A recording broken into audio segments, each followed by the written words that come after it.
विश्व पर्यावरण दिवस को मनाते हुए Jai Sainath education and charitable trust counsellor Shrirang Ayre और जोया लुकास की ओर से निशुल्क पौधे वितरण का कार्यक्रम आयोजित करवाया गया। आज पर्यावरण संवर्धन से जुड़े हुए कई कार्यक्रम आयोजित हो रहे हैं क्योंकि आज विश्व पर्यावरण दिवस मनाया जा रहा है। तब सुबानपुरा झांसी रानी सर्कल पर Jai Sainath education and charitable trust counsellor Shrirang Ayre और साथ ही जोया लुकास की ओर से निःशुल्क पौधे वितरण का कार्यक्रम आयोजित करवाया गया था। तब इस वितरण कार्यक्रम में वार्ड नंबर 9 के युवा काउंसिलर श्रीरंग राजेश आयरे, वडोदरा जोया लुकास के मैनेजर शाहरुख मंसूरी और साथ ही जय Sainath education and charitable trust की टीम मौजूद रही थी। उपस्थित इन सभी की ओर से राहदारियों में पौधे वितरित करते हुए पर्यावरण जागृति लोगों में लाने की कोशिश की गई थी। આજરોજ વિશ્વ પર્યાવરણ દિવસ અને આ વિશ્વ પર્યાવરણ દિવસ નિમિત્તે વડોદરાના તમામ નગરજનોને અને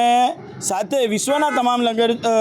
તમામ લોકોને હું ખૂબ ખૂબ શુભેચ્છા પાઠવું છું કે આ પર્યાવરણ દિવસ આપણે સૌએ અનુભવ કર્યો છે કે કોરોના જેવી મહામારીની અંદર જ્યારે ઓક્સિજનના બોટલો લોકોને શોધવા જવા પડતા હતા, પણ જો કદાચ આવા જ વૃક્ષો અને આવા જ આયુર્વેદિક ઝાડોનું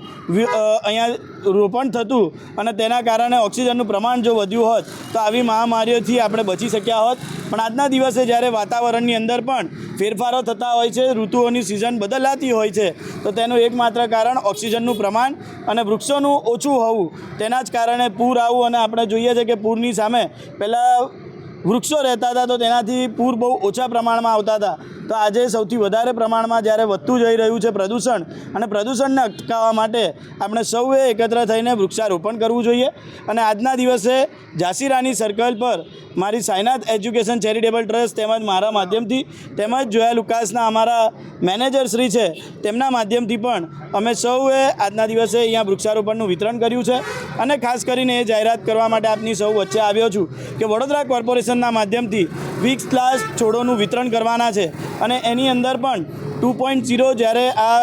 એક પેડ માં કે નામનું માનનીય પ્રધાનમંત્રીશ્રીએ જે આહવાન કર્યું હોય તો એના થકી આપ સૌને ફરીથી એક વખત કહેવા માગું છું, જે પણ સોસાયટીને વૃક્ષારોપણ કરાવવું હોય આપના લેટર પેડ પર લખીને આપ અમારી સોસાયટી એટલે